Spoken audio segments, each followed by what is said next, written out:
கடமைகள் அனைத்திலும் முதன்மையான கடமை தொழுகையாகும். தொழுகை என்பது என்ன? எதன் மீது நாம் நம்பிக்கை, ஈமான் கொண்டிருக்கிறோமோ அதனை நாள்தோறும் 5 முறை திரும்ப திரும்ப சொல்லாலும் செயலாலும் நிறைவு செய்து புதுப்பிக்கின்ற நிரந்தர வழிபாட்டு முறைகளே தொழுகையாகும். அதிகாலையில் எழுந்து அனைத்திற்கும் முதலாவதாக சுத்தமாகி இறைவன் முன் வருகிறீர்கள்.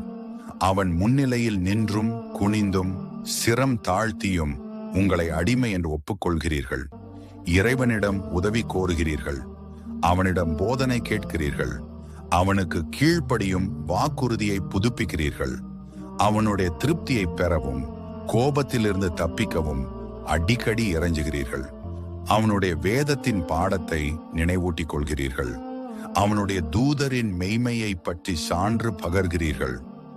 அவனுடைய நீதிமன்றத்தில் நீங்கள் வந்து உங்களுடைய நடத்தை